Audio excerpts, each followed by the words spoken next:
السلام علیکم۔ Doctor Muhammad Riaz veterinary clinic and pharmacy, Chowk شادی پورہ، لاہور۔ آج ہم ایک بہترین کیس لے کر آئے ہیں اور آج ایک اور ہم اہم بات کرنے والے ہیں۔ اکثر ہم نے دیکھا ہے کہ جانوروں میں ایڈوانس پریگننسی میں جو جانور پرولیپس کا مسئلہ دکھاتے ہیں تو اکثر جانور جو ہوتے ہیں ڈلیوری کے بعد بھی پرولیپس کا مسئلہ دکھانا شروع کر دیتے ہیں۔ تو سب سے پہلے یہ ہے کہ اگر جانور کو یہ پیچھے کا مسئلہ بن جائے، پرولیپس کا مسئلہ بن جائے، تو اس کے لیے سب سے مین جو ہدایت ہوتی ہے وہ یہی ہوتی ہے کہ جانور کو اچھی جگہ پہ، نرم جگہ پہ رکھا جائے،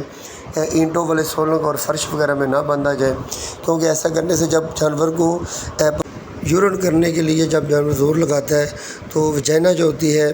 وجائنل پرولیپس جو ہوتا ہے وہ مثانے کے اوپر آیا ہوا ہوتا ہے، جس سے جانور زور لگاتا ہے تو یورن نہیں آتا اور بار بار یورن کرنے کی کوشش کرتا ہے، تو یورن نہ کرنے کی وجہ سے جانور جو ہوتا ہے اکثر کھڑا بھی ہو جائے۔ یورن کی کیفیت جو ہوتی ہے جب جانور کو پیدا ہوتی ہے تو جانور زور لگاتا ہے تو اکثر گر جاتا ہے، اور گرتے وقت جانور اکثر اپنی ٹانگوں پہ چوٹ لگوا لیتے ہیں۔ اکثر جو ہوتے ہیں ڈسلوکیشن آف دا جوائنٹ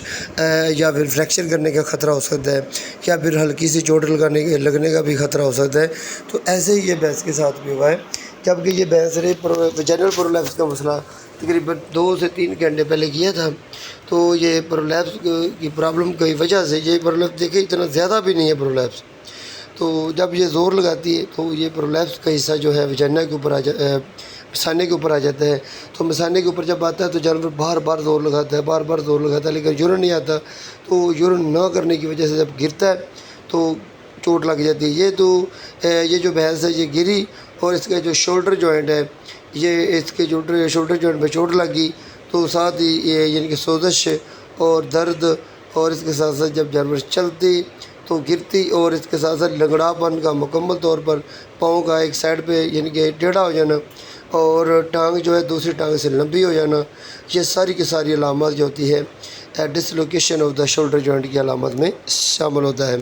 تو ہم یہ سمجھاتے ہیں کہ اپنے دوستوں کو کہ کہیں بھی ایسا مسئلہ بن جائے تو جانور کو فوری طور پر نرم جگہ پہ باندھا جائے،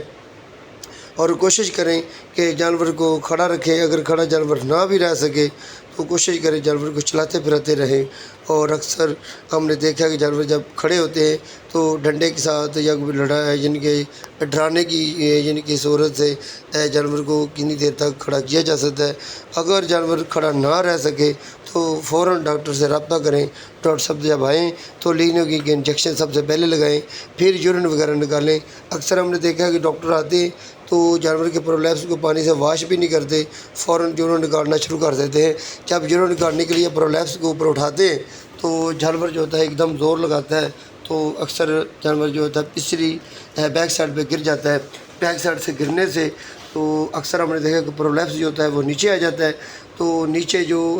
پرولیپس نیچے آتا ہے تو اوپر اور ولوا کی جو جگہ ہوتی ہے وہ پرولیپس کے اوپر آ جاتی ہے، جانور کا پورا وزن جو ہوتا ہے پرولیپس کے اوپر پڑ جاتا ہے، جس سے پرولیپس ریپچر ہو جاتا ہے، اور اکثر ریپچر ہونے سے جانور جو ہوتے ہیں موت کے منہ میں چلے جاتے ہیں۔ ہدایت جو ہوتی ہے وہ بہت ضروری ہے۔ دیکھیں بھینس کھڑی تو ہوگی ہے لیکن ایک ٹانگ پہ وزن نہیں ڈال رہی ہے، یہ گرنے کی وجہ سے یہ علامت ہوئی ہے، تو ہم نے اس کے پرولیپس کو پانی کے ساتھ اینٹی پانی کے ساتھ واش کیا۔ واش کرنے کے بعد پرولیپس کو یعنی کہ وجینا پیلوک بون کے پاس چھوڑ دیا، رکھا، اور ساتھ ہم نے اینٹی سیپٹک اور اینٹی بائیوٹکس سلوشن کو بھی ہم نے انجیکٹ کیا، ساتھ ہم نے انجیکشن دیے، پریسٹاپ 20 ml دیا، فلونیکس میگلومین 10 ml دیا، اور سائیکلومیٹ کا انجیکشن بھی ہم نے 1 cc 1 ml دیا، اور ساتھ میگنیشیم سلفیٹ قبض کے لیے دیا، اور ساتھ رسی وغیرہ کے ساتھ باندھ دیا، اور کچی جگہ پہ رکھا۔ اور جو شولڈر جوائنٹ کا مسئلہ، ڈسلوکیشن کا مسئلہ، یہ انشاءاللہ پھر ہم